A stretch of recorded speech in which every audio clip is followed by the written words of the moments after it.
अगर आप ऐसे मार्केट जाएं जहां आपको दुकानदार फल सब्जी की जगह पैसों के बंडल को बेचता नजर आए तो आपको कैसा लगेगा? हाँ, आपको जरूर अजीब लगेगा।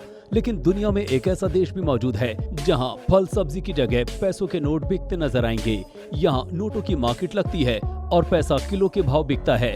जैसा कि हम सब जानते हैं कि पैसा जीवन में कितना महत्वपूर्ण है। बिना पैसे के हम छोटी से छोटी जरूरत भी पूरी नहीं कर सकते हैं। इसी पैसे की हिफाजत के लिए एटीएम से लेकर बैंकों तक पैसे की पूरी सुरक्षा की जाती है।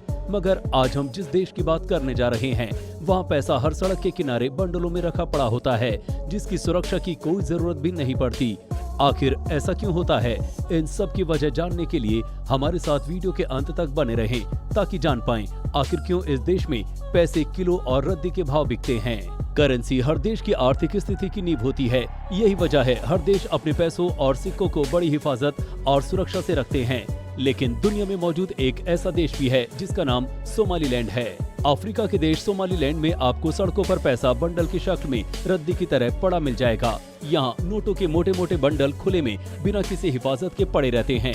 यहाँ कोई रामराज या बिना पैसों के मुंह वाले लोग नहीं हैं। तो फिर इस देश की हालत ऐसे कैसे हो गई कि इनको सब्जी मंडी की तरह पैसों की मंडी लगानी पड़ी? इसकी बड़ी वजह जानने के लिए आपको लगभग 30 साल पीछे जाना होगा। 1991 में सोमालीलैंड गृह युद्ध के दौरान अफ्रीका के सोमालिया से अलग होकर वजूद में आया। इन लोगों ने अपने इस जगह को अलग देश तो मान लिया, पर किसी भी दूसरे देश ने इसे मान्यता अभी तक नहीं दी। यहाँ की 40 लाख की आबादी खुद मुख्तार जमहूरियत का दावा करती है, मगर ये देश काफी गरीब है। करेंसी की इतनी बुरी हालत होने के पीछे एक कारण है कि यहाँ कोई पुख्ता सिस्टम या कानून नहीं है। यहाँ रोजगार की हालत बहुत खराब है। सोमालीलैंड की करेंसी शिलिंग है, जिसकी किसी भी देश में कोई वैल्यू नहीं है। नतीजा, ये बेहद गरीब देश है। एक अमेरिकी डॉलर के लिए 9000 शिलिंग के नोट देने होंगे। सोमालीलैंड की शिलिंग के 500 और 1000 के नोट चलन में हैं। अपने देश की मुद्रा की कोई वैल्यू न होने के कारण सोमालीलैंड के लोगों को चिंता है कि उनकी मुद्रा कभी भी बेकार हो सकती है। इसलिए वहाँ के लोग अपनी मुद्रा को कम पैसों में बेचकर बर्बाद होने से बचा लेते हैं। आपको जानकर हैरानी होगी कि सोमालीलैंड में अमेरिका के 10 डॉलर में 50 किलो शिलिंग खरीदे जा सकते हैं। इतना कैश लाना ले जाना अपने आप में बड़ी चुनौती है।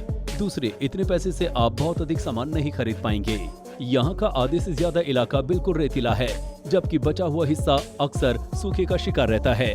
यहाँ से सबसे बड़ा निर्यात ऊंटों का होता है, फिर भी वहाँ के लोगों की इससे जरूरतें पूरी नहीं होती। इस वजह से इस देश की अर्थव्यवस्था उभर नहीं पाती। आपको एक सिगरेट भी लेनी होगी तो 500 या 1000 का नोट चाहिए होगा। थैला भर सब्जी खरीदने के लिए झोला भर कर नोट ले जाने होंगे। अगर सोमालीलैंड कोई कीमती गहने खरीदना चाहता है तो गाड़ी में लादकर शिलिंग के नोट ले जाने होंगे। यहाँ बैंकिंग सिस्टम है ही नहीं। पूरे देश में एक भी इंटरनेशनल बैंकिंग सिस्टम और यहाँ तक कि कोई एटीएम भी नहीं है। यहाँ के लोग पैसे कंपनी के माध्यम से जमा करते हैं। जहाँ भारत में कई सालों से कैशलेस की प्रक्रिया पर जोर लगाया जा रहा है, वही मुद्रा के अवमूल्यन और करेंसी के रद्दी में तब्दील होने की वजह से पिछले कई सालों से सोमालीलैंड में ज्यादातर लोग कैशलेस लेन देन करते दिख रहे हैं। यहाँ तक कि गरीब भी मोबाइल से पेमेंट करते हैं। यहाँ फोन के माध्यम से सामान खरीदा बेचा जाता है। सोमालीलैंड की मुद्रा का देवल्यूटे होने की वजह से लोग वहाँ मोबाइल से ही पैसे ट्रांसफर करते हैं, क्योंकि यहाँ की मुद्रा बनानी भी इस देश को काफी महंगी पड़ती है। सोमालीलैंड में शिक्षा को महत्व नहीं दिया जाता है। यहाँ के लोगों को रोजगार मिलना ही बड़ी बात है। यहाँ के लोग जीवन को बिताने के लिए मछली पालन करते हैं। आपको सोमालीलैंड के इस मंडी के बारे में जानकर कैसा लगा? हमें अपनी राय जरूर दें। और जिसको भारत से बाहर रहना हो तो वो यहाँ जाकर रह सकता है। धन्यवाद।